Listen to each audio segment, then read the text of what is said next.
E vamos iniciar agora o painel Direito Previdenciário. Presidindo a mesa, o doutor Bruno Batista. E convidamos também o palestrante Yuri Brenderodes da Rocha, advogado previdenciário e membro da Comissão de Direito Previdenciário. Ele vai trazer o tema Aposentadoria Especial. Convidamos também, para compor a mesa, a palestrante Shinaide Mafra, advogada previdenciária e membro da Comissão de Direito Previdenciário. Ela vai trazer o tema Gestão de Escritório. E as debatedoras Késia Maria e Anídia Nepomuceno.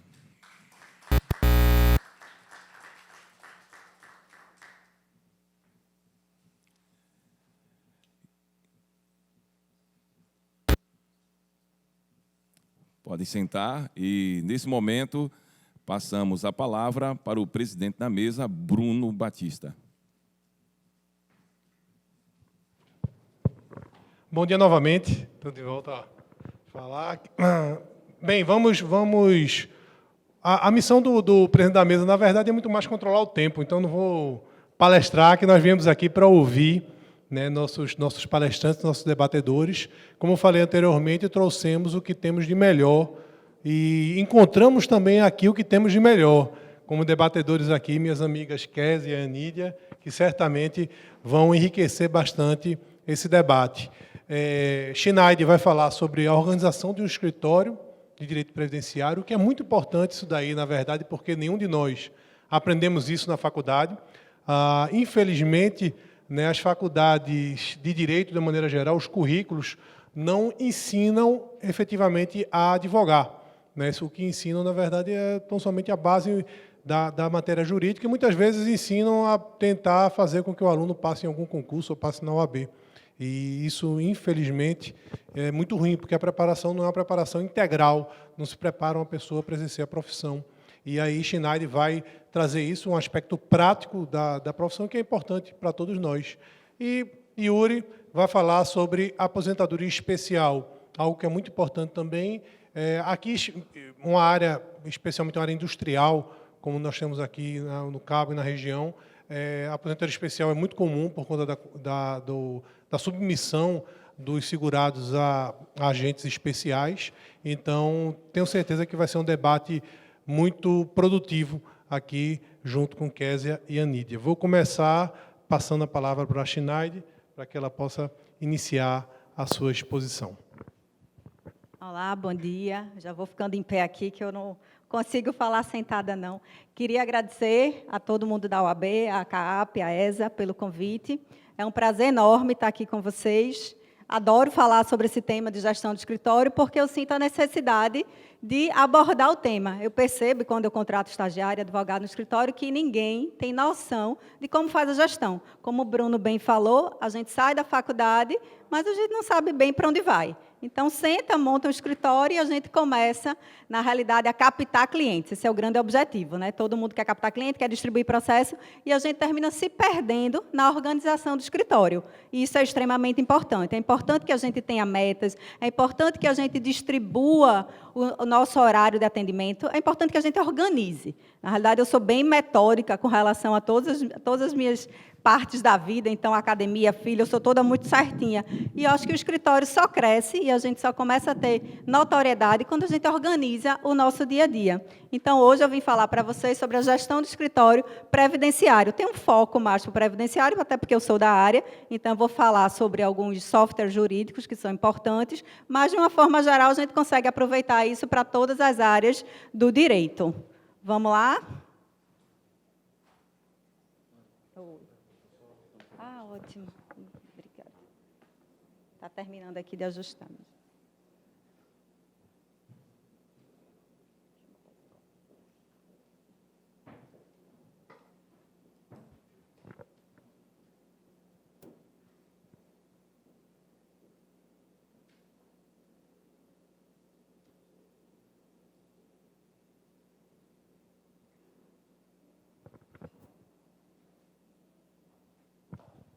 Tá bom. Obrigada.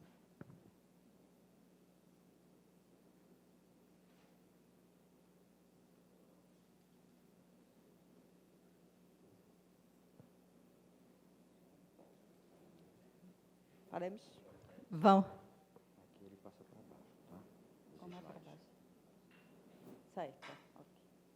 Vamos lá, minha gente. Se tiverem alguma dúvida, podem interromper, né, e vamos fazendo uma palestra aqui bem interativa. Gestão de escritório de advocacia. Aqui sou eu, professora, advogada, nem coloquei aí, sou dentista também, então eu sinto necessidade de toda essa questão de organização desde lá dos primórdios. E aqui é uma frase que eu amo, né? Meu marido morre de rir. Você fica trabalhando até 10, 11 horas, meia-noite, madrugada. Eu adoro o que eu faço. É muita satisfação a gente ver, aqui Bruno sabe, e Yuri também, quando a gente consegue um benefício para o nosso cliente. Então, são pessoas realmente necessitadas e a gente pensa assim, um salário mínimo é tão pouco, mas é tão importante para tanta gente. Então, na hora que a gente consegue uma aposentadoria para uma pessoa dessa, que a gente consegue uma aposentadoria especial, que o doutor Yuri vai falar, é extremamente importante. Na hora que a gente consegue uma conversão de benefício e a pessoa tem um reajuste naquela aposentadoria de 100, 200, 300, 500 reais, isso faz muita diferença, minha gente. Então, o meu trabalho é muito gratificante. O trabalho do advogado é muito gratificante, porque a gente consegue realmente mudar vidas de pessoas que não tinham nada para conseguir um salário mínimo. É uma mudança muito significativa. Então, Confúcio já dizia, escolhe um trabalho de que gostes e não terás que trabalhar nem um dia na tua vida. Isso, para mim, é lição de vida, e eu realmente faço o que eu gosto e sou feliz fazendo exatamente a parte do direito previdenciário e trabalhista. Mercado jurídico atual. Aqui, quando já começaram a falar, a banca toda falou sobre o mercado jurídico, a necessidade da especialização, a quantidade de advogados. E hoje a gente tem aqui, no Brasil, mais de 1 milhão de advogados. É muita gente. É muita faculdade, é muita gente saindo do mercado. Mas a gente também tem que ver que tem muita gente desqualificada. Então, às vezes, eu vejo o pessoal recém-formado preocupado, meu Deus, o mercado, vou fazer concurso porque é mais positivo, né? Vou fazer concurso que eu tenho a chance de um salário melhor. Calma, minha gente. Né? Se você se qualificar, se você tiver o diferencial, a gente consegue ter rendimentos bons com a advocacia, a gente consegue colher bons frutos com a advocacia. Então, essa corrida para o concurso público não é necessário, até porque eu também acredito que tem que haver uma identificação com o que a gente faz. Eu, particularmente, não tenho perfil para servidora pública. Tem gente que gosta daquela rotina. Eu gosto do dia diferente, eu gosto de estar um dia no Justiça do Trabalho, eu gosto de outro dia estar fazendo a sustentação oral no tribunal, eu gosto de ver coisas diferentes. E quando você é servidor público, em regra, você está ali fazendo praticamente a mesma coisa todos os dias. Então, isso é muito perfil. Eu acho que as pessoas não têm que correr atrás exclusivamente da estabilidade. A gente tem que fazer, como Confúcio disse, algo que a gente gosta. Porque muitas vezes você está ali, você é um magistrado, está com um salário bom, né? Uma vida tranquila, mas você não faz bem o que você gosta. Então, é importante a gente se qualificar para se enquadrar aqui nesse 1 milhão de advogados de uma forma diferente. E igual a gente tem um monte de gente, né? Então, a gente tem que ser acima da média. Eu estava dando aula esse final de semana e eu tirando onda que a minha filha tinha tirado 7,4 em matemática. E eu quase apertei o pescoço dela. Eu pensava, você é louca, 7 é média, minha gente. Na média, a gente tem um monte de gente. Então, para a gente ter um diferencial, a gente tem que estar acima da média. A gente precisa conquistar o cliente de uma forma diferente. Então, isso é uma cobrança pessoal, uma exigência de cada um. É a gente perceber que a gente tem que sair ali daquela zona de conforto e fazer o diferente para conquistar o nosso cliente. E isso faz parte também da gestão de escritório. A falta de preparo na gestão. Como o doutor Bruno falou, a gente sai da faculdade, o único objetivo é montar o escritório, captar cliente e produzir. E a gente não se organiza para isso. Por quê? A gente não aprende na faculdade, a gente inicia a advocacia sem preparo e o escritório cresce sem organização. Esse é o grande detalhe. Você, às vezes, conversa com o advogado e fala, mas tu tem quantos processos? Não sei, 200, 300, 500 mil. Não tem, não sabe. A gente precisa saber quantos processos a gente tem, quantos estão ativos, quantos foram conciliados, qual a matéria que nos dá mais lucro dentro do escritório. Porque, muitas vezes, a pessoa faz, vou fazer muita ação trabalhista, e pega lá um monte. Só que, se você for pensar, proporcionalmente, o processo trabalhista demora 4 ou 5 anos. Quanto eu vou receber de honorários naquele processo? No final, deu quanto? 2 mil, 5 mil, 3 mil? Valeu a pena? Pagou os custos do meu escritório durante os 5 anos que eu trabalhei de graça? Porque, em regra, a gente não cobra honorários iniciais no processo trabalhista. Então, a gente tem que fazer essa conta. Será que vale a pena? Né? Porque depois você está trabalhando e você não teve lucro. Então, às vezes, você tem muito processo, mas você não tem lucratividade. E essa questão da relação do lucro é difícil, porque a gente não foi instruído para isso. A gente não sai da faculdade pensando em lucro. Né? A gente pensa em ganhar dinheiro, só que ganhar dinheiro não é lucro. Né? Aquela frase de porta de mercado, né? O apurado não é lucro. Então, é exatamente isso. A gente precisa saber qual o custo fixo, o que é que se gasta, quanto de processo foi ajuizado, para a gente também se cobrar. Poxa, esse mês eu só distribuí 3 processos. O que é que está acontecendo? Não estou captando, não estou dando conta, qual é a minha gestão de tempo? Então, isso tudo é importante para que a gente administre melhor o escritório. Estou voltando aqui. A mudança no perfil do cliente. Isso aqui todo mundo tem percebido. Né? O cliente hoje ele é mais exigente, ele vê o processo todo dia. Né? Ontem me ligou uma, de 11h30 da noite. Doutora, saiu um despacho. Eu disse, amanhã, pela manhã, eu vejo o despacho e a gente conversa. Não vai mudar nada no processo, de 11h30 da noite para hoje. Então, o cliente está lá, full time. Muita gente se inscreve naquele push e fica vendo push o dia todinho. Então, o cliente quer uma satisfação, né? O WhatsApp é 24 horas e a gente precisa estar preparado para isso. A comparação com os concorrentes, né? Notadamente, isso acontece. Vez por outra, eu atendo cliente que já foi em 3, 4 advogados. Você fica olhando assim, puxa vida, a pessoa já foi em 3, ainda não se convenceu, então está ali para arrematar, para ver quem cobra mais, quem cobra menos, se sente mais confiança em um, se sente mais confiança no outro. E aí, essa questão da confiança, eu vou falar para vocês algo que, para mim, é muito importante e que eu aprendi lá na odontologia. Diferenciação e melhoria de desempenho. Como eu já disse para vocês no começo, é preciso diferenciar-se, ser melhor que o concorrente, se destacar positivamente, minha gente. E essa questão do se destacar positivamente é importantíssimo. Qual é a situação? Né? É chegar um cliente no meu escritório e dizer que tem um processo com o doutor Bruno, por exemplo. Na mesma hora eu digo, fulaninho, doutor Bruno é o melhor de previdenciário daqui. Você não tem que vir me consultar. Vá lá e volte para doutor Bruno. Então, esse tipo de coisa é muito importante, minha gente. A gente não deve depreciar o colega, por mais que a gente verifique alguns equívocos, porque acontece. A gente não sabe de tudo. Então, eu posso errar e meu processo cair na mão de Bruno. Bruno pode fazer alguma coisa de diferente e cair na minha mão e cair na mão de qualquer um de vocês. Então, é importante que a gente seja unido e que a gente levante os pontos positivos do outro, sem desmerecer ninguém. Então, a gente consegue também se colocar para cima dessa forma. Não é legal, eu acho muito feio, é muito antiético, e acontece muito, né, do colega vir criticar o processo do outro, o andamento, a atenção. Então, não é assim que a gente se vende. A gente se vende sendo diferente e não minorizando os outros. Isso é importantíssimo, porque a gente vê que na nossa classe acontece muito isso. Né? Um querendo pegar o espaço do outro, mas de uma forma negativa. E a gente não precisa, para convencer o nosso cliente, diminuir ninguém. A gente só precisa ser bom. Então, isso é o passo principal na diferenciação. É essencial melhorar o desempenho, ser mais produtivo, ter mais foco, gerir melhor o tempo, fazer mais com menos. Essa história de ter mais foco, né, gerir o tempo, a gente está numa fase muito de coach, né? Tudo é coach, coach, coach, coach. Está todo mundo contratando coach para gerir o tempo, para ser melhor na academia, para ser melhor não sei aonde, para estudar para concurso.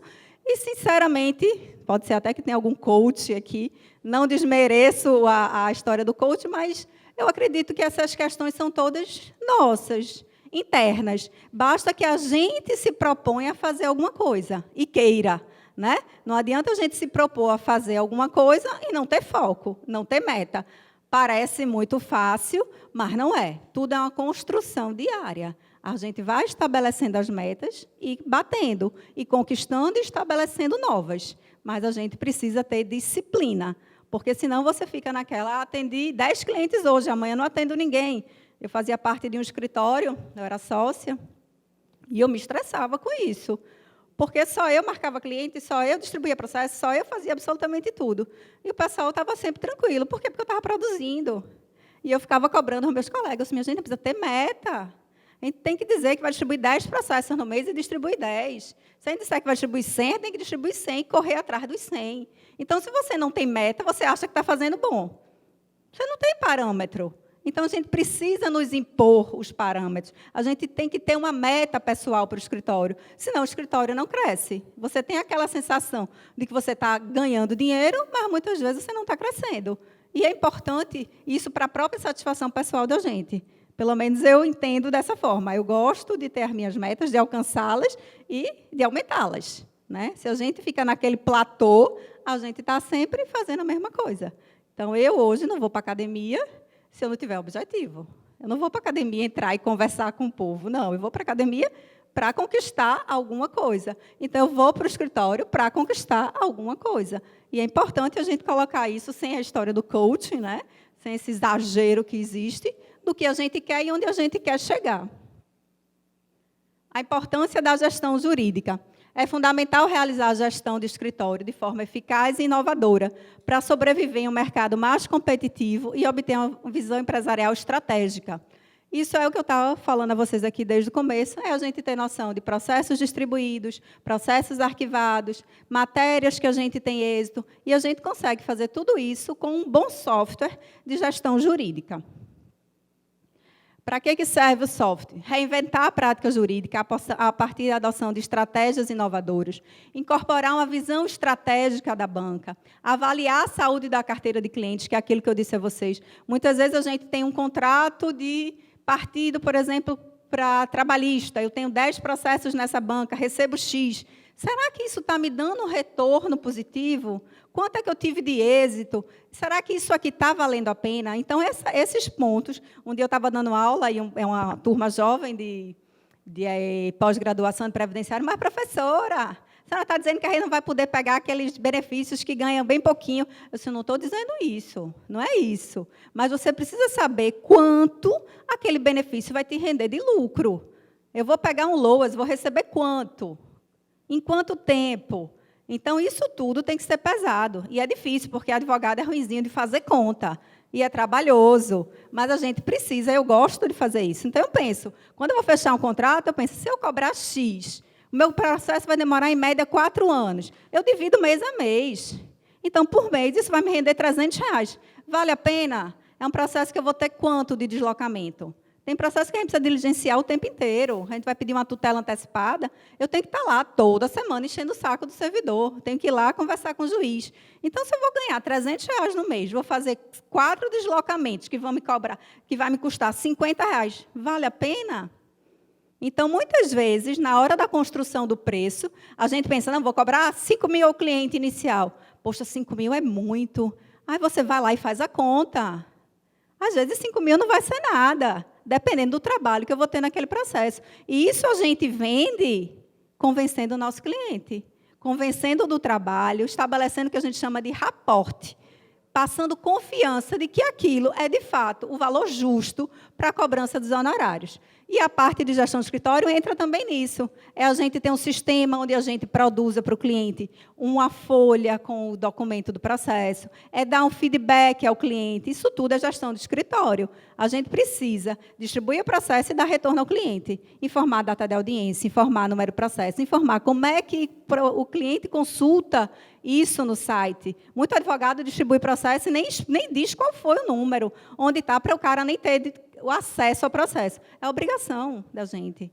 A gente tem que fornecer. E quando você faz isso de uma forma diferenciada, quando você tem um sistema de gestão jurídico bom, você consegue fazer com mais qualidade. E é bonitinho, né, minha gente? Quem não gosta de receber um e-mail com a logomarca do escritório, explicando tudo bem bonitinho? E a gente consegue fazer isso também com preço mais baixo. Tem sistema jurídico para todo gosto e para todo bolso. Continuando aqui. Incentivar o olhar crítico dos profissionais e encorajá-los a recomendar ações voltadas à modernização da banca. Gerenciamento... Deixa eu ver se eu posso ser aqui. Isso. O software jurídico, agora especificamente. Gerenciamento de forma prática de todos os processos e atendimentos. Organização da rotina profissional, com mais controle das atividades, de toda a equipe dos prazos. Automatização de atividades repetitivas, permitindo que os profissionais dediquem mais tempo na elaboração de peças processuais e na prestação de um atendimento de qualidade. O que é que eu faço hoje? Eu atendo o cliente, quando eu estou sentada já com ele, eu já começo a fazer o cadastro, então já coloco o nome, estado civil, já preencho toda aquela parte inicial. Telefone, e-mail, endereço. A gente não pode atender um cliente sem fazer o histórico desse cliente. Então, eu já lanço tudo no meu sistema. Para quê? Se, de repente, aquele cliente ficou de juntar documento, de voltar daqui a 1 mês, 2 meses, a gente tem como entrar em contato. E aí, fulaninho, resolveu, complementou a documentação, vamos marcar de novo. Então, se eu não lanço isso no sistema, eu não tenho controle. Então, a gente precisa ter todo esse controle de tudo que entra dentro do nosso escritório. Então, eu faço também, no final do mês, o checklist. Atendi 10 clientes, fechei 3 ações. O que foi que houve com as outras 7? E eu vou atrás da equipe. Eu disse, minha gente, vamos lá, vamos ver o que foi que houve, que esses 7 não fecharam. Está faltando o quê? Documento? Faltou um atendimento? Não veio para uma reunião? O que é que está acontecendo com esses clientes? Então, a gente só consegue ter esses parâmetros se a gente tiver um sistema de gestão jurídica. Se a gente conseguir avaliar quanto a gente tem de reunião, quanto a gente deu entrada em processo, quantos processos tiveram êxito. Então, tudo isso faz parte da gestão do escritório. E isso é o diferencial do advogado atual, né? Não adianta a gente ficar lá no papelzinho, na agenda, sem a gente ter planilha. Sem números, minha gente, a gente não consegue se medir. Por isso que a história da nota é importante. Alguém faz a prova, e se você sai, fiz boa, fiz ruim. Se você não tiver nota, você não sabe. Você pode sair achando que fez uma prova excelente, e, no final das contas, o resultado não ser tão positivo. Então, se a gente não tem números, se a gente não classifica tudo, a gente não consegue crescer. A automatização de atividades repetitivas, é aquilo que eu já falei. Se eu já lanço todos os dados no meu sistema, eu posso emitir pelo sistema uma procuração sem eu ter que ir lá para o modelinho do Word e fazer uma procuração, porque eu já tenho um modelo próprio dentro do meu sistema. Maior economia de tempo, principalmente nas atividades que não são técnicas ou jurídicas, como organização de agenda, elaboração de relatórios. Quando a gente tem um sistema desse, a gente consegue emitir um relatório. Processos ajuizados no mês de setembro. E aí eu vejo, mês de setembro, o que é que entrou? Quantidade de atendimentos no mês de setembro. Eu vejo tudo. Então, tudo isso está dentro do sistema de gestão de escritório que vocês escolherem para utilizar dentro da estrutura de vocês. Auxilia os gestores a propor melhorias nos procedimentos internos, com o intuito de buscar maior organização, produtividade e rentabilidade. É o que eu estou falando aqui desde o começo. Se a gente consegue ver onde estão as lacunas, né, onde está o ralo do escritório, a gente consegue aumentar a nossa rentabilidade. Né? Se a gente não faz conta e acha que aquele benefício, que aquele contrato de partido está sendo lucrativo, a gente vai ver com a gestão do escritório. Então, tudo isso é trabalhoso, é chato, porque é toda a parte administrativa, mas a gente tem que fazer. Quem trabalha sozinho não vai ter para onde correr. Vai ter que ser o responsável por isso. Quem tem sócio, procura a pessoa dentro, né, da sociedade que se identifica mais com essa parte administrativa. Mas alguém tem que meter a mão na massa e organizar o escritório. Estou voltando. O mais importante, quando a gente estabelece um software, é saber usar. E usar, né, minha gente? Eu já trabalhei no escritório com o Bruno, assim que eu me formei, e era um estresse rotineiramente, porque a gente era cobrado para alimentar o sistema. Então, se eu tenho um sistema que eu não alimento, não estou fazendo absolutamente nada. Né? Eu estou me enganando. É aquela história de você dizer que faz dieta e come escondido. Não adianta. Eu preciso realmente alimentar o meu sistema. Isso no meu escritório hoje é uma cobrança diária. Eu faço, minha gente, não se marca reunião sem estar no sistema. Porque se não está no sistema, para mim não está marcado. Sineide, não me fale de boca, não me mande de WhatsApp, que eu não vou me lembrar se eu tenho reunião amanhã, se eu tenho reunião depois, se eu tenho reunião segunda-feira. Então, tudo tem que estar no nosso sistema. Porque ali eu vou me organizando. Todo domingo eu olho a agenda da minha semana. Então, eu vejo o que é que eu tenho de reunião, o que é que eu tenho de sustentação oral, o que é que eu tenho de pauta de audiência. Já está tudo ali no sistema, minha gente. Então, é importante que todo mundo do escritório tenha acesso a essas informações. Porque a gente vai se lembrando, a gente vai se reorganizando. Como é teu nome? Sim. Isabelle? Anabelle hoje vai para a instrução no Cabo. Aí eu já organizo, Anabelle, a gente tem um monte de diligência lá no Cabo. E eu já lanço a atividade para a Anabelle no Cabo. Então, isso tudo a gente vai organizando dentro do nosso sistema de gestão de escritório. Então, tem que fazer o registro, o controle, e aí a gente tem os indicadores a partir dessa gestão. Preparação para o uso. Não é importante não só adquirir o sistema, mas como saber utilizar. E fazer uma reunião de equipe para que todo mundo tenha uma padronização dentro desse atendimento. Criar os filtros. Talvez isso aqui seja muito específico para quem nunca usou nenhum sistema, mas quando vocês começarem a utilizar, vocês vão ver que essa parametrização é super importante. Sistema de gestão de escritório. Hoje, eu uso esse Legal One, que é um sistema bem completo. Você tem toda a parte financeira, você consegue emitir boleto, nota fiscal, vincular tudo a cada cliente. Então, eu sei lá que Fernando me rendeu X, porque eu recebi de honorário esse valor, porque ele está me pagando mensal, porque eu tive um acordo judicial e recebi esse valor. Então, eu consigo estabelecer o quanto eu ganho por cada pasta de cliente. Se eu quiser separar só previdenciário, eu vejo tudo do meu previdenciário. Se eu quiser só o trabalhista, eu vejo tudo do trabalhista. Se eu quiser ver só por bancário, eu sou advogada do Sindicato dos Bancários, eu quero ver quanto a categoria de bancário me rende, eu vejo só os bancários. Eu vejo só uma categoria da Coca-Cola, por exemplo. Então, a gente consegue separar, por cada categoria que a gente cadastra no sistema, o que é que, de fato, está me rendendo. E aí eu vou encher vocês com a palavra rentabilidade, porque tudo aqui é rentabilidade. Não adianta a gente ir lá, como Confúcio, fazer o que a gente ama, né, e a gente não ter lucro. Então, a gente precisa ver o ponto a ponto de cada espaço do escritório.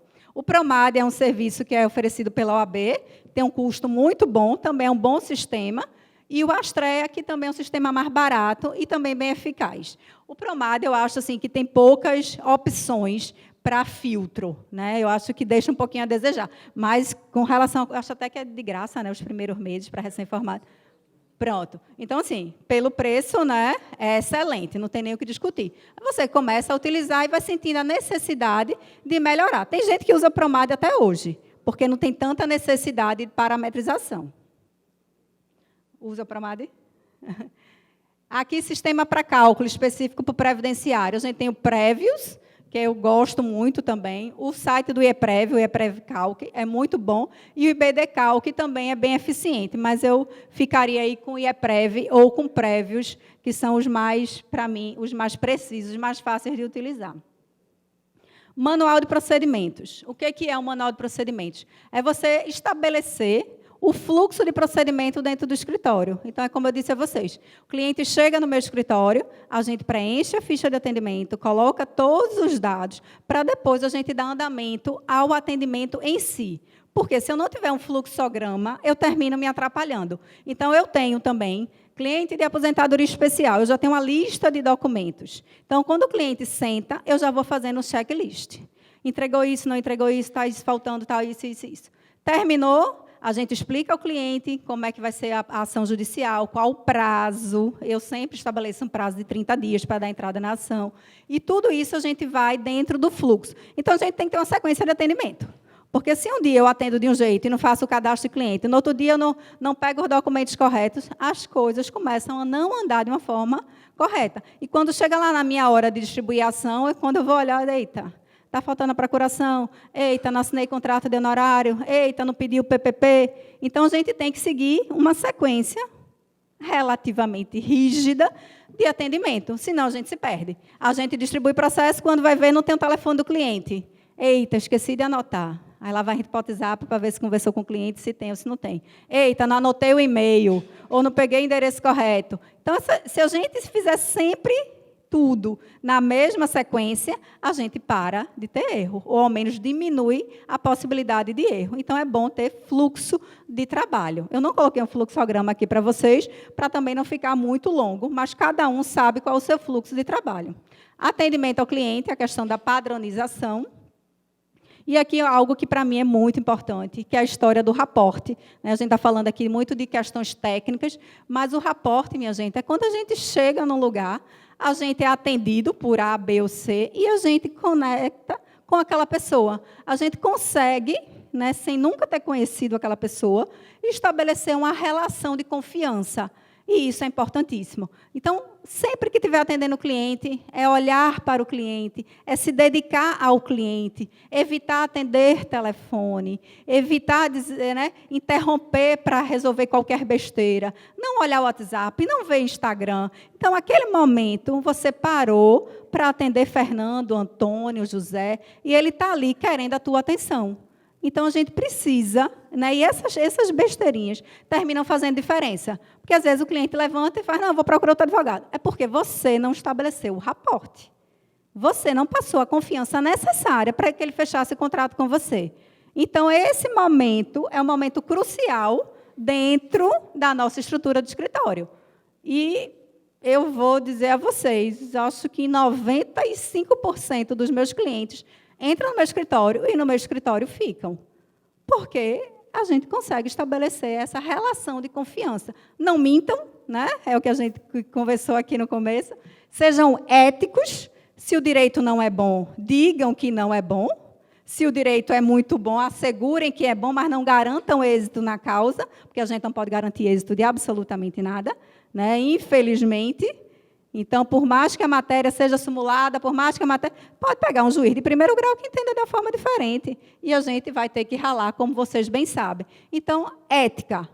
Não vendam o que vocês não podem cumprir. Eu vivo brincando com meus clientes que eu não vendo sonho, eu vendo realidade. Então, muitas vezes as pessoas escutam algo que não era bem o que ele queria, mas é exatamente o que vai acontecer. Então, você já vai dizendo passo a passo. Se cair nessa vara, esse juiz não é bom, a gente já sabe que vai ser improcedente, mas a gente reverte no tribunal. É assim, assim, assado, o prazo é esse, a expectativa é essa, para que as pessoas se sintam confiantes com relação ao processo. Porque o advogado tem uma fama bem negativa, de vender o que não cumpre, de não atender telefone. Então, a gente tem que passar todas essas informações. Ficha de atendimento, como eu já disse a vocês, é importantíssima para a organização. Aqui tem um modelinho que eu uso, que esse nem é o meu modelo real, porque eu uso tudo no sistema jurídico lá do Legal One. Perguntas para o previdenciário. Então, a gente tem que fazer todo esse rastreamento antes de decidir qual o benefício, principalmente para quem está começando. É importante fazer tudo bem direitinho, bem minucioso, não pular as etapas para a gente não se complicar lá na frente. Então, vai preenchendo para saber, de fato, o que é e em que a gente vai enquadrar o nosso cliente. Posso passar?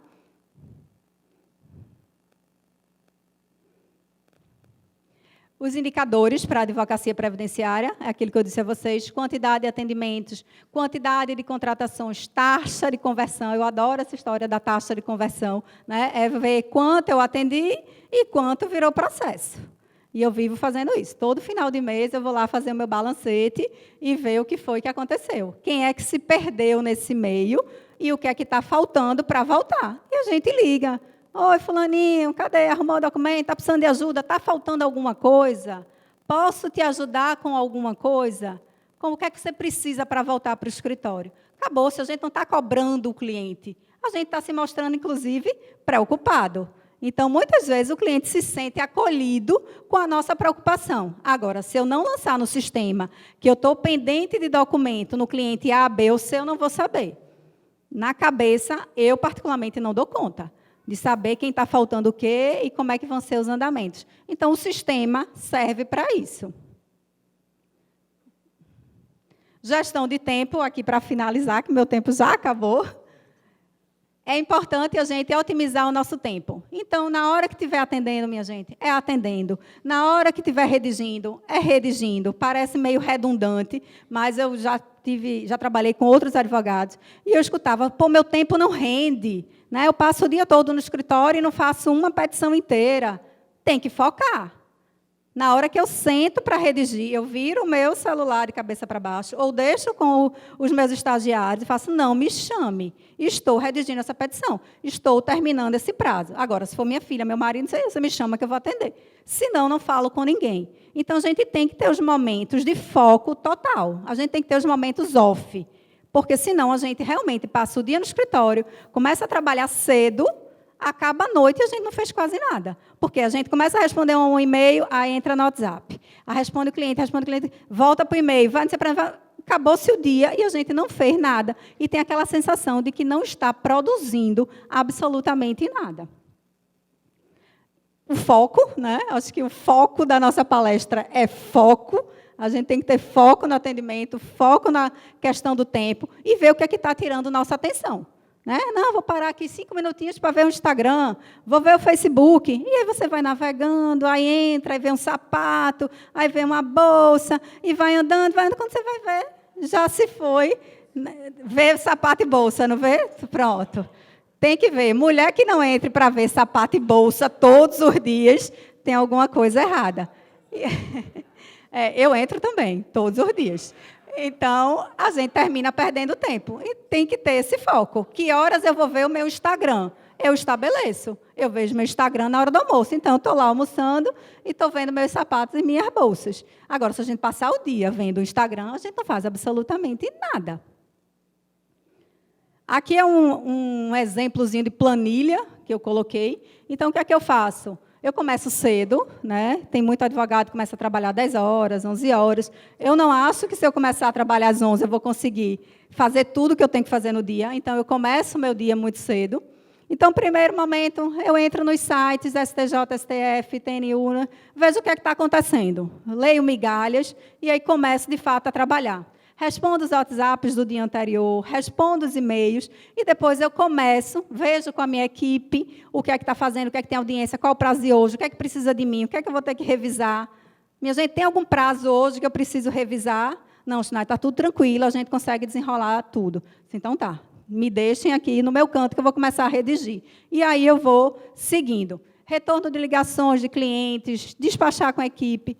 Entre meio-dia, 1h30, 2 horas, é o meu horário de almoço, / academia. Eu vou para a academia todos os dias. Então, nesse horário, eu estou off, lá na academia. É importante para mim, eu não consigo viver sem essa parte. Então, na academia, o celular não pega, então eu acho ótimo, porque eu fico ali 1h30, literalmente off. No meu foco total, 2, que é a academia. Então, é importante que a gente, até na nossa gestão de tempo, a gente coloque o nosso lazer. Porque tem dia que eu faço, eita, hoje está tão apertado, não vou para a academia na hora do almoço, vou deixar para ir à noite. Tem dia que eu sei que à noite não vai dar, então eu vou na hora do almoço de todo jeito. Isso tem que estar na nossa planilha de tempo também, minha gente. Porque senão a gente vai deixando algumas coisas de segundo plano e não cumpre. Bruno está rindo aí da academia, né, Bruno? Aqui a questão de e-mails. Eu geralmente retorno e vejo e-mails depois do almoço e depois volto ou para atendimentos ou para redação de prazos. Então, se eu vou atender até o final, termino, vejo de novo como é que está o dia seguinte, quem vai para onde, qual a diligência, o que é urgente, o que é que não é. E aí a gente vai-se embora para casa, descansa e começa a trabalhar de novo, que não está aqui na planilha, né? As reuniões, aqui a gente já está finalizando, é importante na hora de fazer uma reunião com o cliente, otimizar o tempo, então ser objetivo. Muitas vezes o cliente chora e não sei o quê, aí você tem que puxar para a realidade, né? Não, mas veja só, com relação ao processo, então você não deixa de dar importância àquela situação, mas você puxa para a realidade, porque senão a gente vira um consultório de psicologia. Né? E eu acho que todo mundo vê isso. O cliente fala. Tem cliente meu que eu já marco 1h30, porque eu sei que eles conversam até da política na China. E aí eu não consigo, tem uns que realmente eu não consigo cortar a conversa, porque o povo não para nem para respirar. Né? Então, eu já tenho os clientes que eu digo às meninas, marquem um horário maior, que esse povo aí vai render. E quando vem irmão, periquito, papagaio, não sei o quê. Então, a gente tem que saber gerir também essa questão. Naqueles que a gente consegue dominar bem, a gente vai e corta e volta para o foco. Nos outros, a gente se permite alongar um pouquinho, até porque a gente também conquista o cliente. Né? Finalizei aqui, não geri meu tempo direito, não foi? Ultrapassei uns 5 minutinhos. E aqui, Cortella, que também é outro gênio, diz o seguinte: a sorte segue a coragem, desde que a coragem seja competente. Então, não tem sorte nessa vida, minha gente. Para a gente se diferenciar, a gente tem que realmente ser diferente no sentido positivo e correr atrás. E a história da gestão de escritório é extremamente importante para que a gente tenha êxito e consiga crescer com a organização. Brigadinha, bom dia.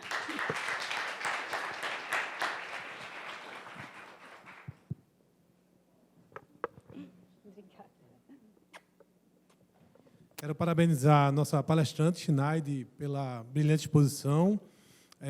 Dizer que realmente assim, aprendi muito aqui, inclusive, na palestra, já não tinha assistido ainda. Aprendi muito, a organização do tempo é importante. E nesses anos de advocacia, a gente vê que o atendimento ao cliente é muito importante. A gente, para se diferenciar dos demais, são muitos. O Schneide colocou os números aí, já são mais de 1.100.000 advogados no Brasil hoje. Para se diferenciar o atendimento ao cliente, na nossa área previdenciária especificamente, o atendimento realmente é um diferencial. E aí é importante, como o Schneide falou, dar atenção, você compreender que ali você não está tratando de um processo, de um número, você está tratando da vida de uma pessoa. Então, ter essa sensibilidade também de saber que você está tratando da vida daquela pessoa e dar atenção a ela, como o Schneide muito bem falou, é muito importante. Mas, sem mais delongas, vou passar para o segundo palestrante, a gente vai deixar a fase de perguntas ao final de tudo, nós vamos ter as debatedoras também que vão enriquecer o debate, mas vou passar logo para o nosso segundo palestrante, Yuri Brederodes, que vai falar sobre a aposentadoria especial. A palavra é sua, Yuri. Obrigado, Bruno. Vou aproveitar que Schneide quebrou o protocolo aqui, também não gosto de ficar sentado, gosto de estar mais próximo do público para a gente conversar um pouquinho sobre essa aposentadoria especial. Primeiramente, gostaria de agradecer o convite aqui da ESA, sempre muito pertinente, adoro vir falar pela ESA sobre qualquer tipo de conteúdo, principalmente conteúdo voltado aí à minha área. E, antes de tudo, eu teria que cumprimentar, obviamente, a mesa aqui na pessoa do seu presidente, doutor Bruno, minha colega de área também, Schneide, e as debatedoras Késia e Anídia. Vamos falar um pouquinho sobre aposentadoria especial. Por que eu escolhi esse tema? Direito previdenciário, de forma geral, ele é muito subestimado. É o tipo de direito que você, às vezes, vê, às vezes não vê na faculdade, porque, a depender da faculdade, trata-se de uma matéria eletiva, porém, ao mesmo tempo, é uma das poucas relações que, possivelmente, todos nós vamos ter ao longo da nossa vida. Por quê? A relação de trabalho você pode ter ou pode não ter, pode vir a trabalhar ou não.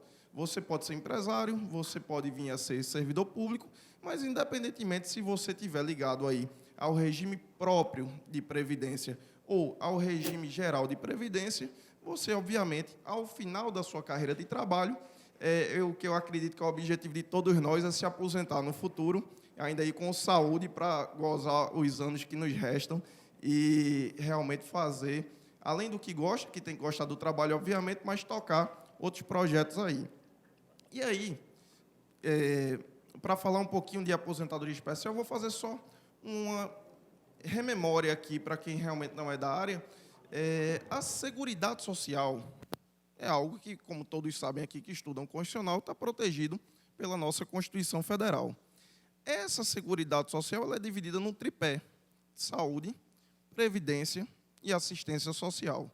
Por sua vez, a previdência social pode ser dividida aí no regime próprio e regime geral. Então, pensando aqui, o que é que eu vou falar para o pessoal lá nesse seminário de atualização? Vamos falar, então, sobre o regime geral, porque o regime geral é aquele o qual a maioria de nós acaba sendo abarcados, e dos nossos conhecidos. E aí, eu pensando nos benefícios em espécie, vamos ver aí quais são os benefícios em espécie. A gente tem auxílio-doença, é um tema muito pertinente, o INSS está passando por aí por uma operação chamada Pente Fino. Nós temos também os vários tipos de aposentadoria, temos a aposentadoria por idade, a aposentadoria por tempo de contribuição e a nossa aposentadoria especial. Os demais tipos de benefícios previdenciários são de conhecimentos mais notórios. Todo mundo sabe aqui que, depois de um certo tempo de contribuição, na regra atual, 35 anos para homem, 30 anos para mulher, ele pode se aposentar. Claro, a questão do cálculo, se incide fator previdenciário, como é que deve ser feita, isso aí é outra história. Mas a aposentadoria especial sempre é uma aposentadoria muito nebulosa. Ninguém sabe exatamente como funciona, qual é a documentação que eu tenho que apresentar, o que é que eu devo fazer. Os próprios advogados que não são da área acabam se perguntando aí quem tem direito a essa tal aposentadoria especial e quem não tem. E como é que eu consigo comprovar? O que é que eu preciso demonstrar para ter direito à percepção dessa aposentadoria especial. E outra, e se eu não completar o tempo necessário à percepção da aposentadoria especial, eu vou conseguir me aposentar mesmo assim? Esse tempo que eu trabalhei sob especialidade vai ser perdido ou não? E aí vamos vir aqui para a nossa lei que disciplina aí os benefícios previdenciários em espécie. Quem vai atuar na área previdenciária tem que conhecer 3 leis. A Lei 8.212, a Lei 8.213 e o Decreto 3.048, que disciplinam aí, dispõem sobre a Previdência, sobre os planos de benefícios e o regulamento da Previdência Social. A nossa Lei 2.213, especificamente, ela vai falar especificamente sobre quais são os benefícios previdenciários do regime geral. Todo mundo sabe que é o seguinte, para receber um benefício previdenciário, quando eu estou falando de previdência, eu só sou ligado à previdência se eu for segurado. E quem é que tem qualidade de segurado? Quem trabalha ou quem contribui. Essa história de... Muita gente já deve ter ouvido falar, eu não preciso contribuir não, porque quando eu chegar com 65 anos de idade, eu me aposento, independentemente de verter contribuições ou não. Isso não existe. O que esse conhecimento mais popular refere-se, na verdade, a um benefício assistencial, que é um benefício de prestação continuada da Lei Orgânica da Assistência Social, chamada de LOAS. Como funciona esse benefício? A pessoa, apesar de nunca ter contribuído, apesar de não haver custeado o sistema de previdência, como ela passa a ter uma incapacidade, seja uma incapacidade tácita, pelo fato dela já estar muito idosa, acima de 65 anos, seja uma incapacidade expressa, obviamente, porque ela tem alguma deficiência física, alguma incapacidade para o trabalho, ela supre o primeiro requisito. O segundo requisito é uma análise das condições socioeconômicas dessa pessoa. E aí, como o dever de subsistência é dela ou dos seus familiares, se faz uma análise aí do grupamento familiar. E se esse grupamento hoje passa de 1/4 do salário mínimo, a pessoa não recebe. Ou seja, o benefício assistencial é apenas para pessoas extremamente necessitadas. É muito difícil se conseguir um benefício assistencial hoje em dia, principalmente ante essa crise econômica que vem assolando o país. O benefício assistencial vem sendo cada dia menos concedido e até os próprios benefícios que já foram concedidos vêm sendo cessados de forma paulatina. Então, primeiro, para eu ter direito a qualquer um desses benefícios aí da Previdência Social, eu tenho que ser contribuinte. Para cada tipo de benefício, obviamente, eu vou ter um tempo de carência diferenciado. Mas, primeiro, eu tenho ou que trabalhar, porque a partir do momento que eu trabalho, minhas contribuições previdenciárias vão ser descontadas ali pelo meu empregador, ou se eu sou servidor público, também é feito o desconto das contribuições previdenciárias, ou ainda, se eu for um empresário, se eu for autônomo, eu tenho que realizar essas contribuições de forma individual. A partir desse momento, então, ótimo, tenho qualidade segurado. E agora? O que é que eu faço? Bem, se você tem qualidade segurada, você ostenta essa qualidade e supriu a carência, a partir do momento que você ficar doente, por exemplo, que você precisar se afastar do trabalho, você pode ter direito a um benefício por incapacidade. Os exemplos típicos são o auxílio-doença e a aposentadoria por invalidez, se essa incapacidade for definitiva. Não, graças a Deus, minha saúde é perfeita, eu sou como doutora Schneider, eu vou todos os dias para a academia, eu não adoeço. E aí, o que é que eu vou ter direito? Bem, se você realmente não trabalha sob nenhum tipo de agente insalubre, você terá direito aí a uma aposentadoria normal por tempo de contribuição. Hoje, 35 anos homem, 30 anos sem mulher. A regra é bem simples. Qual é a única circunstância negativa desse tipo de aposentadoria? Existe aí, alguém já ouviu falar do famigerado fator previdenciário? Já. O que é esse tão mal falado fator previdenciário? É simples. O governo viu que se deixar a pessoa se aposentar após requisitos específicos, quais sejam aí o tempo de contribuição, existiriam pessoas que iam se aposentar muito jovens, inclusive com capacidade de continuar trabalhando. E nenhum sistema previdenciário resiste que a população economicamente ativa, que poderia continuar contribuindo, passasse a inatividade, passasse a receber um benefício e parasse de trabalhar. Então, para desestimular as aposentadorias das pessoas jovens que podem continuar trabalhando, foi estudado um tipo de fator que é muito simples. Quanto mais jovem e menos tempo de contribuição eu tenho, mais esse fator vai se aproximar de zero. Quanto mais tempo de contribuição e mais idade eu tenho, mais ele se aproxima de 1, podendo, inclusive, passar de 1. E esse fator vai ser multiplicado pela média dessas contribuições previdenciárias que eu tenho. Por isso que, quando eu me aposento muito jovem, eu vou ter uma mordida aí no valor da minha aposentadoria. Por quê? Como eu tenho menos tempo de contribuição, menos idade, esse fator se aproxima de zero, eu posso perder aí 40%, 30%, 20% do valor da minha aposentadoria.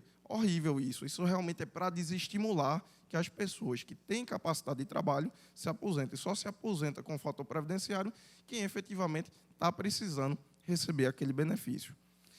Existe um segundo tipo de aposentadoria, que é chamada de aposentadoria do fator 85-95, a aposentadoria nova que foi criada, que disse, olha, é injusto no país da gente você obrigar que uma pessoa vá completar quase 65 anos de idade para se aposentar sem fator previdenciário. No nosso país, o trabalhador começa muito jovem no mercado de trabalho. Então, a pessoa que ingressa com 18 anos, 16 anos no mercado de trabalho, que é a idade legal permitida para contabilização desse tempo de contribuição previdenciária, às vezes, com 53 anos de idade, já tem os 35 anos de contribuição. Ou seja, ela teria que trabalhar ainda mais 10, 12 anos para conseguir zerar o fator previdenciário.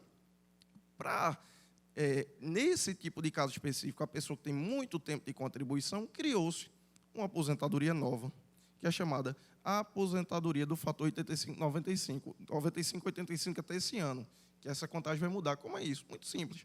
Você soma seu tempo de contribuição e sua idade. Se você for homem, somando o tempo de contribuição e a idade, tendo o tempo mínimo de 35 anos para homem e 30 anos para mulher, e der 95 pontos, você se aposenta sem o fator previdenciário. Mulher, soma a idade, o tempo de contribuição, der 85 pontos até esse ano, se aposenta também sem fator previdenciário. É uma aposentadoria extremamente justa, porque leva em consideração a idade, a capacidade contributiva, o tempo de contribuição, e realmente é uma aposentadoria bem interessante. E vamos passar, então, a falar de nossa aposentadoria especial. Para que serve essa aposentadoria especial? Bem simples. A aposentadoria especial, ela veio para resguardar a saúde do trabalhador. Nós estamos numa área extensamente industrial aqui da área de Suape, do Cabo de Santo Agostinho. Vocês, quem já teve a oportunidade de visitar uma indústria, realmente pisar no chão de fábrica, como se diz, sabe que as condições de trabalho não é a mesma da maioria dos profissionais aqui que são advogados, que trabalham dentro do escritório.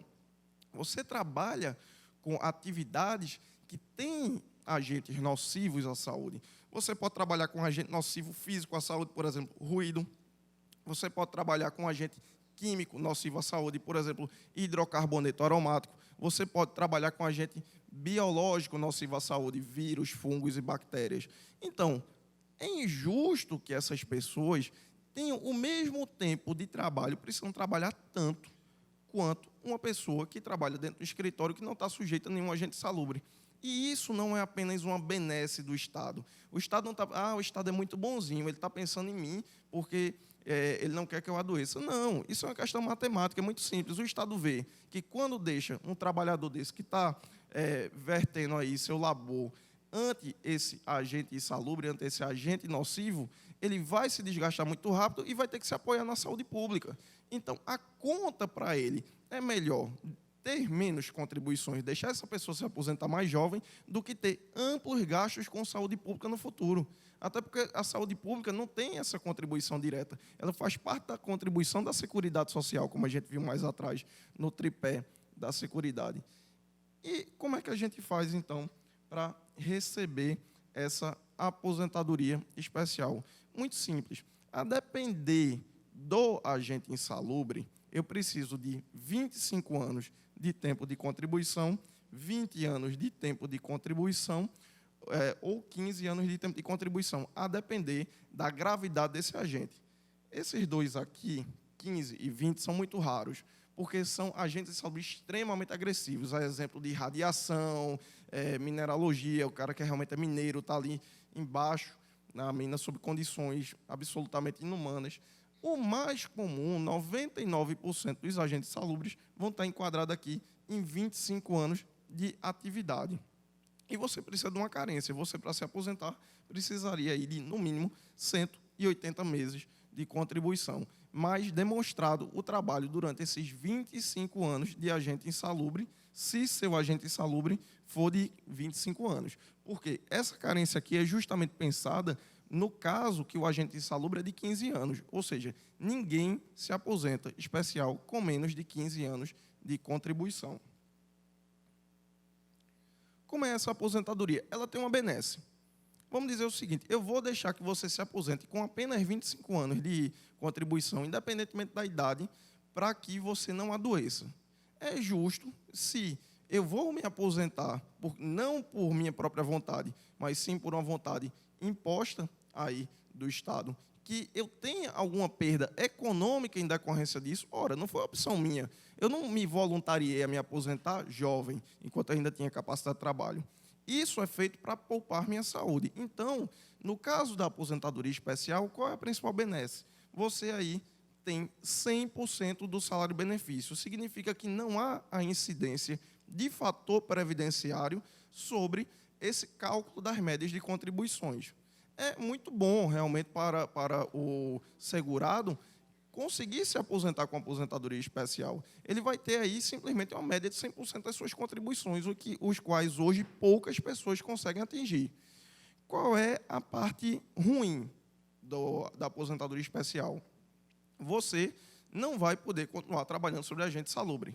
Óbvio, se você já vai poder se aposentar de especial para não continuar exposto àquele agente, você não vai poder ter as benesses da aposentadoria especial, poder se aposentar com menos tempo, ter 100% do seu salário de benefício e continuar trabalhando naquela atividade que vai estar sacrificando sua saúde, que vai de encontro àquela teleologia lá do Estado de tentar poupar os gastos públicos com saúde.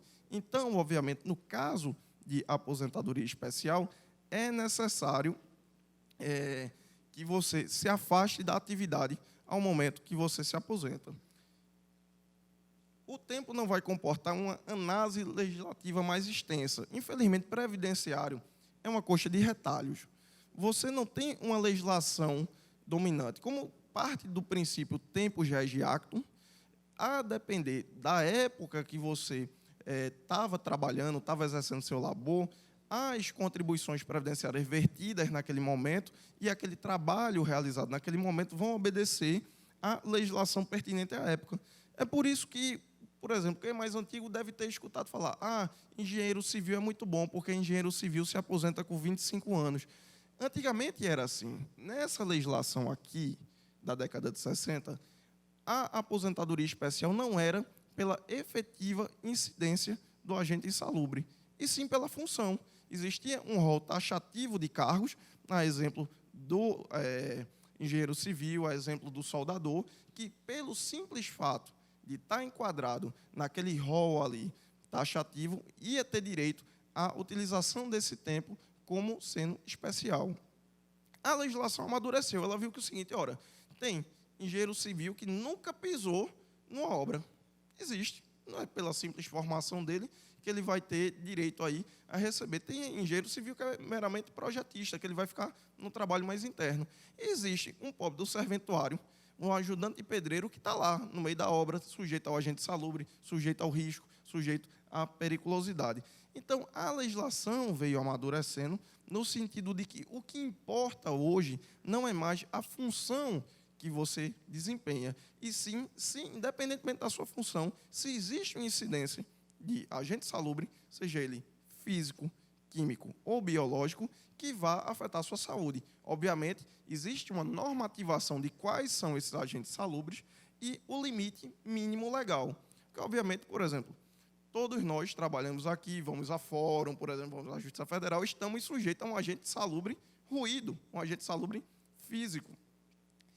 Porém, esse ruído não é o suficiente para caracterizar a nossa atividade como sendo uma atividade especial, porque hoje, para você ter direito ao reconhecimento do ruído como sendo especial, ele tem que estar acima de 85 decibéis. Então, como a gente já viu aqui, Isso aqui é só para você ver a quantidade de legislação pertinente à matéria previdenciária. E eu trouxe aqui para vocês 3 coisinhas que são importantes sempre quando a gente estiver falando de aposentadoria especial. Como é que eu comprovo minha aposentadoria especial? Como é que eu comprovo que aquele tempo que eu trabalhei era um tempo insalubre?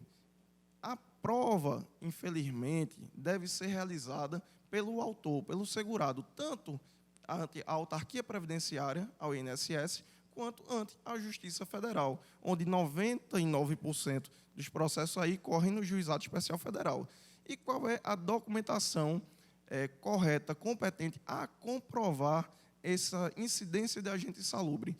Bem, antigamente, na legislação anterior, você tinha alguns formulários técnicos do INSS, chamados DSS 8030 e SB 40, juntamente com o laudo técnico individual das condições ambientais de trabalho, que era elaborado por médico ou engenheiro do trabalho, eram as documentações exigidas pelo INSS, pela Justiça, para comprovar a insalubridade desse período. Porém, em 2004, essa documentação foi simplificada através do perfil profissiográfico profissional. É o famoso PPP. Isso aqui é importantíssimo, é um conhecimento que todo mundo que trabalha nessa área, todo segurado deveria ter. Por quê? Ele tem que ter essa documentação aqui para comprovar esse tempo especial. E, via de regra, ele não exige quando sai da empresa. Só quando ele está próximo de se aposentar, ele já está mais ligado nisso, aí ele vai atrás da documentação. Mas, via de regra, ele não está preocupado em exigir essa documentação que sai da empresa. O que acontece? Como o ônus da prova é dele, do segurado, se a empresa fechar, o que acontece muito, principalmente o pessoal que trabalhou aí nos idos da década de 60, 70, 80, em várias empresas que tinham incidência de agente insalubre, acabaram fechando, e você não tem como comprovar a insalubridade desse período, porque, infelizmente, ele não exigiu esse danado desse PPP, ou não tem, pelo menos, a documentação correspondente, que seria aí o SB 40 ou DSS 8030. Então, se for para resumir assim, qual é a maior importância de qualquer advogado, para qualquer segurado que trabalhe na área, é ter essa documentação em mãos e que essa documentação esteja bem preenchida. Meu tempo estourou aqui, mas eu trouxe 3 coisinhas para vocês bem interessantes, saídas do forno. O que é que acontece? Nós tivemos, esse aqui é mais antigo um pouco, o julgamento sobre EPI eficaz. No preenchimento do PPP, quem tiver acesso aqui vai ver que tem vários campos.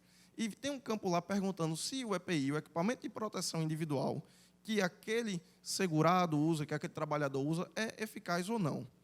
Infelizmente, houve um julgamento do STF que diz o seguinte: ele fixou 2 teses. A primeira, que o simples uso do EPI, caso seja considerado eficaz no PPP, desnaturaria a insalubridade incidente para o segurado. Significa o seguinte: você pega um PPP de segurado, trabalhou com 98 decibéis, um ruído do outro mundo. Ele teria direito a reconhecer esse período como especial? Se o EPI tiver eficaz lá, não, ele teria. Se tiver sim, a princípio ele não teria. Ruído foi o único caso, a única exceção, porque levou-se para os ministros lá do STF, utilizaram um equipamento de proteção, se colocou um ruído de 90 decibéis, ele viu que realmente aquele equipamento de proteção ali não teria como ser eficaz. Mas para todos os outros agentes insalubres, se você tiver colocando no PPP que ele é eficaz, ele desnatura. A exceção de quem? A exceção apenas do ruído, que não importa se o EPI é eficaz ou não. Mais 2 coisinhas. Primeiro, foi julgado, esse aí é quentinho, saído do forno. Mês passado, o tema 165, representativo de controvérsia da TNU. Era sobre o quê? Todo mundo aqui, por exemplo, sabe que o trabalhador pode sofrer, principalmente quem trabalha com agente insalubre, desenvolver uma doença, seja ela de ordem profissional ou não, previdenciária mesmo. E caso ele adoeça e estava afastado, o que é que acontecia até mês passado? O tempo do afastamento dele, se fosse considerado acidentário, se fosse por culpa da empresa, tivesse o nexo técnico epidemiológico entre a doença dele e o labor por ele exercido, esse tempo era contado como especial. Se fosse considerado previdenciário, que é o B31, esse tempo era excluído. Sendo que isso não fazia sentido. Por quê? não é necessário que o funcionário esteja 100% do tempo lá para que seja reconhecida a especialidade desse período, porque senão ele não podia tirar férias, por exemplo. Os primeiros 15 dias de licença médica dele, que o afastamento não é pelo INSS, é pela empresa, não poderia ser reconhecido. Todo esse tempo, como a atividade é contínua, é reconhecido como tempo especial. Então, esse julgamento aqui desse representativo de controvérsia da TNU findou a discussão e disse o seguinte: mesmo no afastamento previdenciário, caso a atividade do qual o segurado foi afastado era especial e esse afastamento tiver aí entre esses dois trabalhos, esse tempo será também considerado como especial. E, para fechar, é um tema futuro. Isso aqui é uma norma que está sendo pleiteada agora judicialmente, que é a NHO 01 da Fundacentro. Isso aí é comum, tanto à Justiça do Trabalho como à Justiça Previdenciária, que diz o seguinte: existem duas formas de aferir o agente salubre e ruído. Uma através da NR15, que é muito mais comum aí ao pessoal trabalhista, e outra nova, chamada NHO 01 da Fundacentro. Algumas decisões já estão sendo no sentido de, quando pega esse PPP, se ele não tiver de acordo com a NHO 01, que é a legislação mais nova, a forma mais nova de aferir essa insalubridade, aferir essa incidência do agente nocivo ruído, ele não seria apto a reconhecer, a comprovar que estaria acima do limite legal, sendo que parte de uma argumentação falha, parte de uma argumentação estritamente formal, porque é o seguinte: já ficou demonstrado aí que tanto a aferição sobre a NR15 quanto sobre a NHO 01, do mesmo tipo de agente salubre e ruído, é nocivo da mesma forma. Então, essa comprovação, independentemente se foi feita pela NR15 ou pela NHO 01, estando acima do limite legal, enseja aí o reconhecimento desse tempo como especial. O tempo foi curto, é muita coisa para falar em pouco tempo, mas espero aí que tenha acrescentado um pouquinho e despertado esse interesse na matéria previdenciária. Obrigado.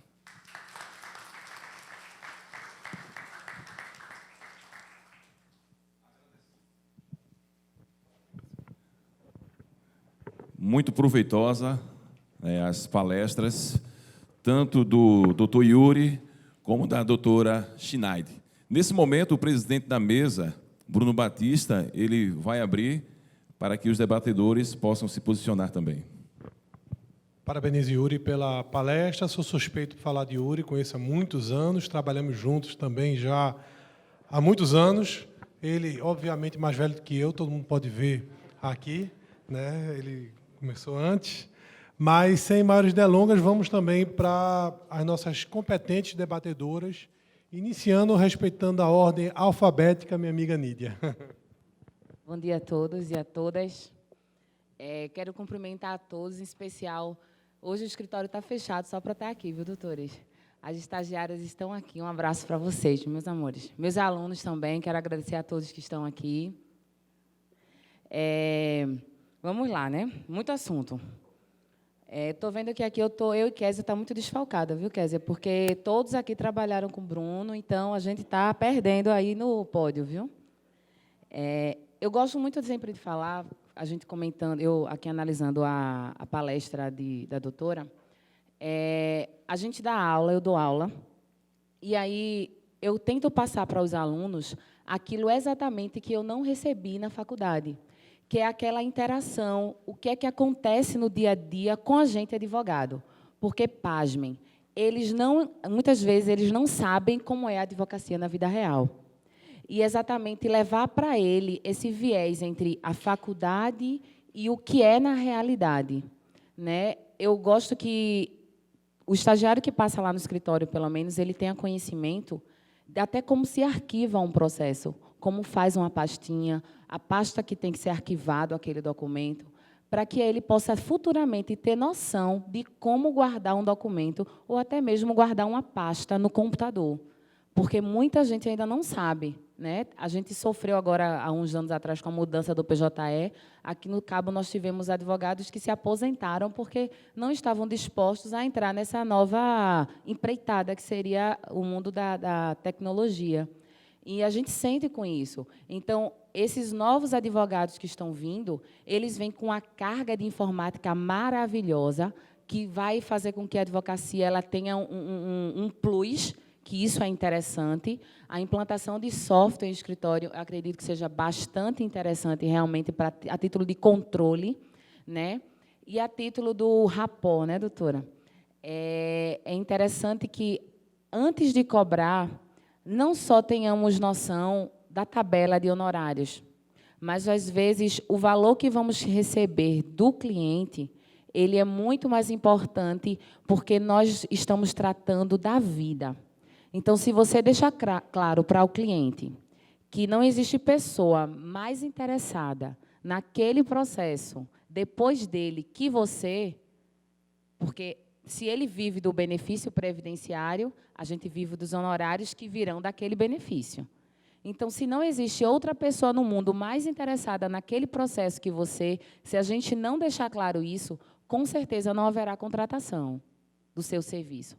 Mas é a partir do momento que você deixar claro que aquele processo, que aquela decisão, que aquela situação a ser resolvida, ela é tão importante para o cliente quanto para você, que aquela aula, aquela palestra que você está dando, ela é tão importante para o aluno quanto para você, isso se chama rapport. Isso se chama feedback, se chama link para o resto da vida. Porque aí você não vai ganhar só cliente, vai ganhar aquela propaganda de boca a boca, que a gente não precisa botar em alto-falante e em carro de som. O advogado ele é impedido disso, mas ele não precisa. Se ele tiver uma técnica boa, um serviço bom, ele realmente não precisa disso. Tenham certeza disso. E, já entrando, vou aproveitar uma palavra só para debater tudo, né? Ser bem prática. O nosso amigo, né, que trabalhou aí também, né, inveja minha, total. Em relação à aposentadoria previdenciária, a aposentadoria especial, aqui no Cabo nós somos realmente recheados dessas aposentadorias maravilhosas, que são as aposentadorias especiais, né? Como o advogado falou, bem pontuado, aqui nós temos no Cabo, na Redondeza, muitas empresas que os trabalhadores eles estão totalmente ligados e trabalham diariamente, de forma não ocasional, nem intermitente, né? Com esses agentes insalubres. E aí eu acho interessante que a gente comece a ter... o brasileiro ele peca muito em ser especialista e não ser especialista. Então, o interessante é que a gente consiga identificar qual atividade que nós queremos exercer. Se você quer ser advogado previdenciário, advogado trabalhista, não é vergonhoso você dizer que não sabe de direito penal. O interessante é que você seja especialista naquilo que você sabe fazer de melhor. Aí você será um perfeito advogado, né? Aí você se espelha aqui nos que palestraram e você vai entender perfeitamente o que eu estou falando. A gente não precisa fazer tudo o tempo todo. É muito mais trabalhoso, né? Então, é interessante para você aprender sobre direito previdenciário, aprender sobre direito penal, aprender sobre direito civil. É interessante que você seja especialista naquilo, porque você vai ter um foco, você vai gastar menos tempo, vai demandar menos dinheiro, vai gastar menos esforço mental, esforço físico, e é isso que é interessante. A aposentadoria especial ela é uma das mais vantajosas hoje em dia, né? Financeiramente falando, porque o benefício ele é concedido de forma geral, não tem aquele fator, a redução que acontece é mínima, então é o benefício que você tem que pleitear ele no topo da ação. Caso não ocorra que venha outro tipo de aposentadoria, mas o foco principal, juntando a documentação necessária, os PPPs, os LTCAT, toda a documentação necessária, a carteira de trabalho, que tem presunção juris tanto. Então, essas documentações elas têm que ser o documento-chave para qualquer tipo de demanda previdenciária, principalmente quando se trata de demanda de ação benefício especial. Então, sejam especialistas para poder demandar um maior conhecimento, ter um maior conhecimento e poder passar credibilidade para o seu cliente. Se você não é especialista naquilo, fica complicado de você passar segurança e você ter contratações no seu escritório. Contrate pela excelência, seja contratado por sua excelência, pelo melhor serviço que você pode prestar. Eu acredito que é a chave, a segurança para um sucesso, que o dinheiro vem em decorrência desse sucesso. Obrigada a todos.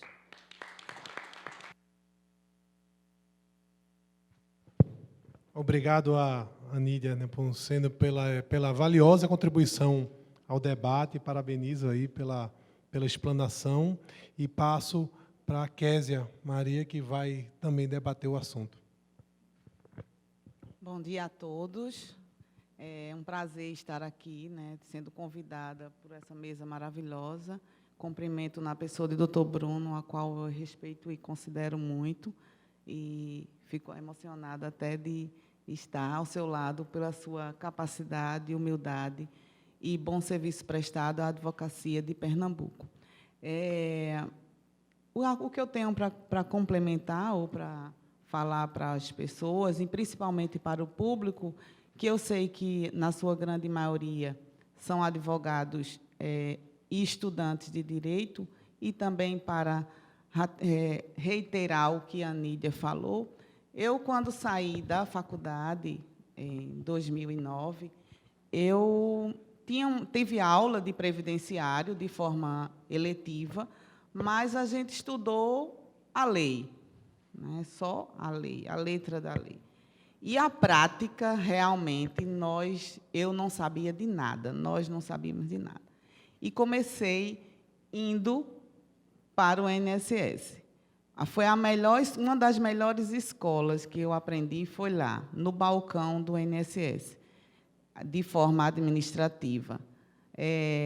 Graças a Deus, aprendi algumas coisas que eu sei, aprendi ralando, né? Aprendendo mesmo, de fato, na prática, e é o conselho que eu dou a vocês que estão começando, aos advogados que já são militantes há muito tempo, para que se especializem, né? Quem quiser trabalhar na área, que goste, porque previdenciário tem que amar, como a doutora Chinaide disse, tem que amar, principalmente o ser humano.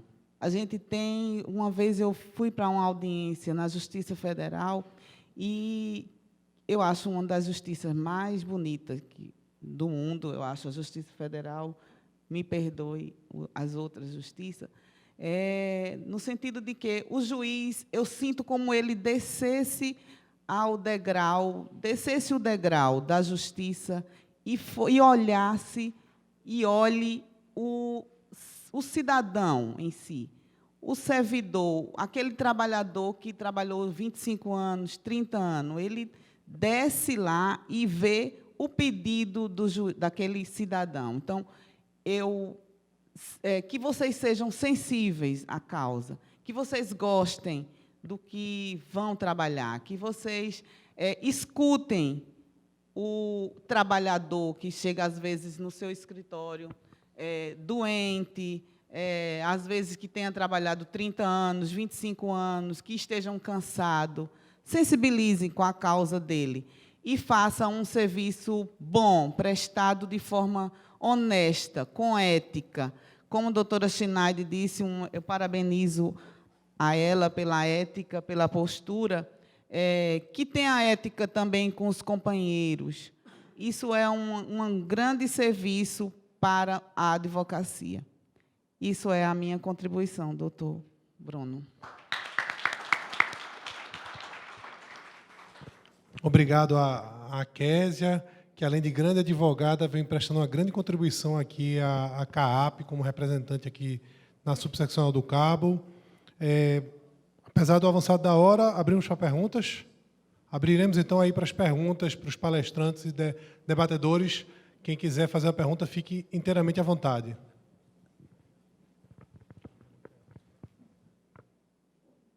Vai levar o microfone.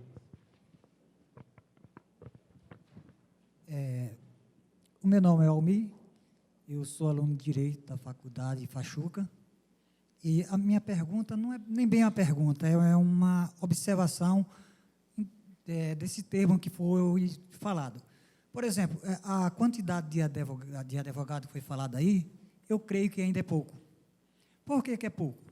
Porque há muitos profissionais que abraçam causas que não podem dar conta no final, vindo a perder essas causas por falta de tempo, por não comparecer nas audiências, caso típico que aconteceu comigo. E a outra outra pergunta seria, essa cobrança da consulta do advogado previdenciário ou outro, ela é cobrada ou é facultativa ao advogado?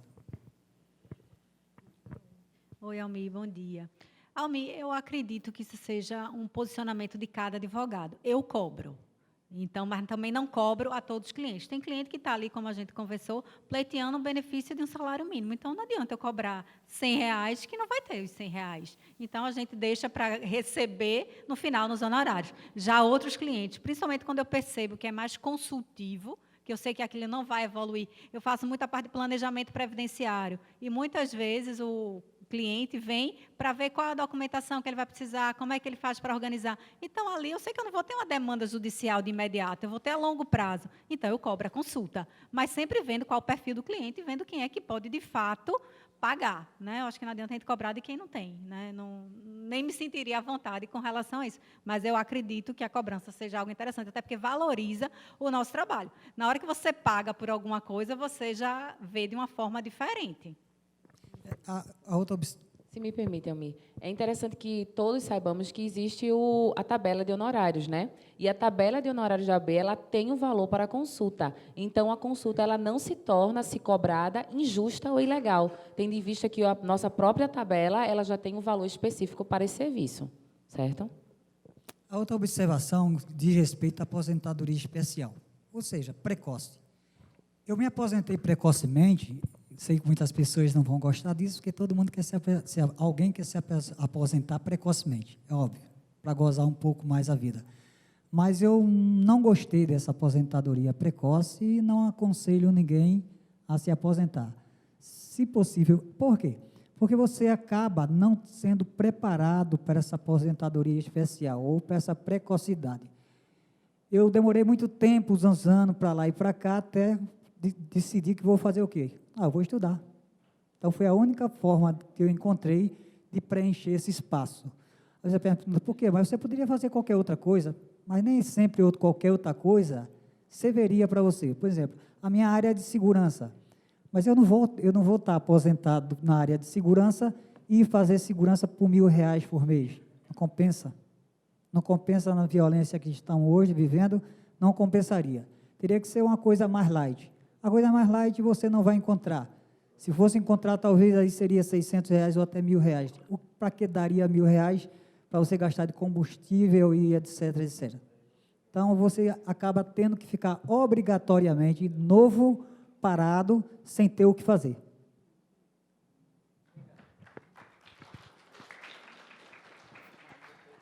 Bem, Almir, só para esclarecer, o objetivo pessoal que deve ser buscado e o objetivo governamental é que quem tem ainda a contribuir, quem pode ser ainda população economicamente ativa, não passe para a inatividade. Os benefícios de aposentadoria são benefícios pensados para as pessoas que não conseguem mais trabalhar.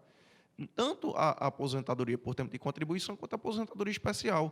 Mesmo na aposentadoria especial, a única coisa que o trabalhador fica vedado é de continuar trabalhando com insalubridade, com aquele agente insalubre que ensejou sua aposentadoria precoce. Mas, como você bem está estudando agora, e como qualquer trabalhador pode fazer, ele pode passar para outra área que não tenha nenhum tipo de incidência de agente insalubre, e ele vai continuar não apenas trabalhando, mas contribuindo para a Previdência, uma vez que a contribuição previdenciária ela é obrigatória, mesmo ao aposentado. Se ele estiver ali auferindo renda, se ele efetivamente estiver fazendo parte dessa população economicamente ativa, ele ainda por cima vai estar contribuindo de forma solidária aí ao sistema previdenciário do nosso país. Tem mais um questionamento aqui, na segunda fileira. Vamos.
fazem. Eu não sei por quê, que aonde a gente está, não faz, mas lá na frente faz. Sério, não, mas eu tenho um amigo meu que conseguiu. Eu disse, olha, não, eu precisei pegar provas do TST, do STF, dizendo que não havia nada feito. Não havia concedido nenhum benefício nesse sentido. Aí as pessoas têm que entender isso. Então, quando você for se aposentar, você tem que ver se realmente você quer se aposentar. Porque, senão, vai ficar sempre o inconformismo reinando entre a aposentadoria e aposentadoria e o ente que recebe. Obrigado. Obrigado. Quero agradecer a observação do colega. Vamos abrir só para mais uma pergunta, que o tempo já está bastante estourado. Sou Danilo, aluno da Fachuca aqui. Para Yuri. Yuri, sobre a respeito da 85-95, ela vai ser modificada ou vai ser extinta, a aposentadoria? Veja, Danilo, até o momento a gente não tem nenhum plano de reforma de previdência. Por quê? Como realmente está terminando esse mandato do atual presidente da República, ninguém sabe qual é o próximo que vai entrar. Provavelmente vai haver uma reforma da Previdência, sim, mas ninguém sabe qual vai ser o tom dessa reforma. Se fosse no texto atual do projeto de reforma da Previdência, a aposentadoria do fator 85-95 realmente seria revogada e existiria uma grande aposentadoria por idade. A própria aposentadoria por tempo de contribuição ia acabar. Você ia ter uma idade mínima para a aposentadoria e ia ter um tempo mínimo de contribuição. Satisfeito esses dois requisitos, você poderia se aposentar. A aposentadoria do fator não vai ser revogada a princípio, porém, a partir de 31 de dezembro desse ano, esse fator, essa soma, já vai aumentar para 96,86. E, de acordo com a legislação lá, cada biênio vai aumentar em um ponto nessa soma. Então, não vai estar revogada, mas, ao mesmo tempo, vai aumentar aí os requisitos a serem satisfeitos.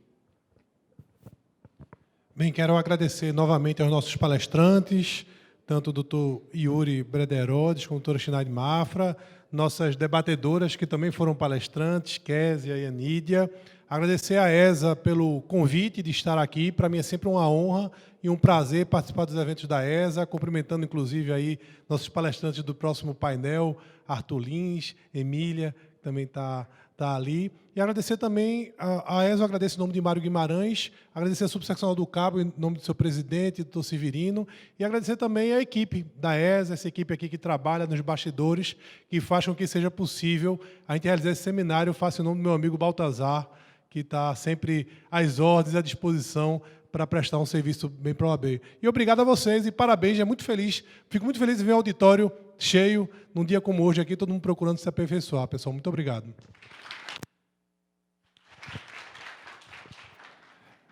Nesse momento, convidamos o presidente da OAB do Cabo Santo Agostinho, o doutor Francisco Cunha, para fazer a entrega do certificado, Severino Cunha, para receber aqui, para entregar o certificado aos palestrantes e às debatedoras.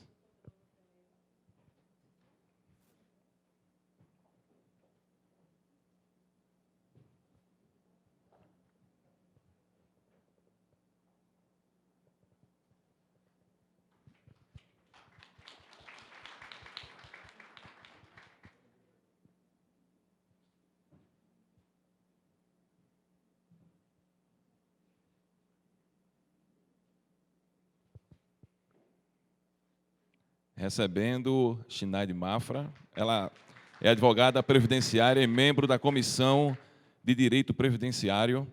Ela trouxe o tema Gestão de Escritório.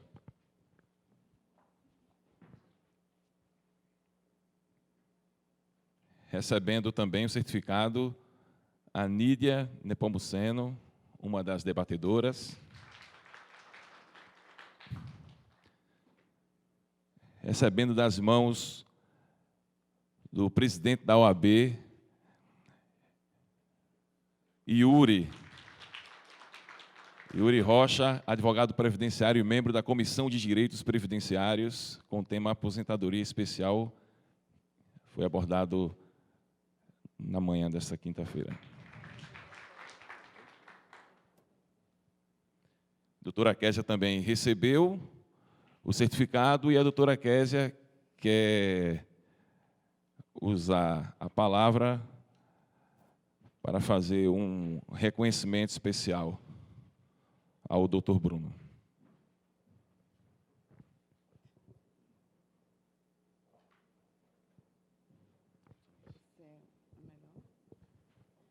É só uma pequena homenagem que eu quero fazer ao doutor Bruno, agradecer por tudo que ele fez para a subseccional do Cabo, em nome, como representante da CAAP, esses quase 3 anos que passamos junto, graças a Deus, por ter o senhor. Uma homenagem em nome de todos os advogados da subseccional. Uma simples e singela homenagem, doutor Bruno. Como sei que o senhor gosta de... Como sei que o senhor gosta de arte. Obrigado. E é uma homenagem aqui da cerâmica, a cerâmica do Cabo, que é bem famosa, e abra para que todo mundo veja. Para que o senhor coloque lá no seu escritório, na sua sala.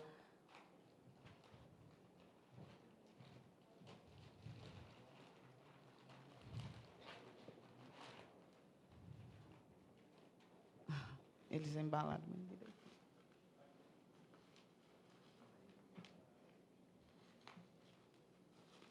Eita. Não é ainda?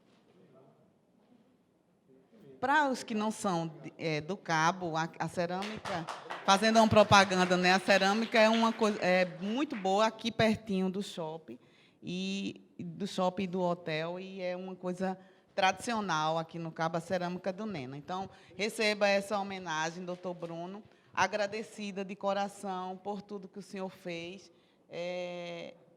Não tenho nem palavras para lhe agradecer. Fico emocionada. Obrigado. Bem, quem não tem palavras sou eu. Obrigado você. Na verdade, o trabalho foi de vocês. Na verdade, eu fui só um coadjuvante nisso daí. Foram vocês, o trabalho é de vocês. Eu agradeço aí a todos os advogados do Cabo por essa homenagem. Obrigado de coração, minha querida. Obrigado.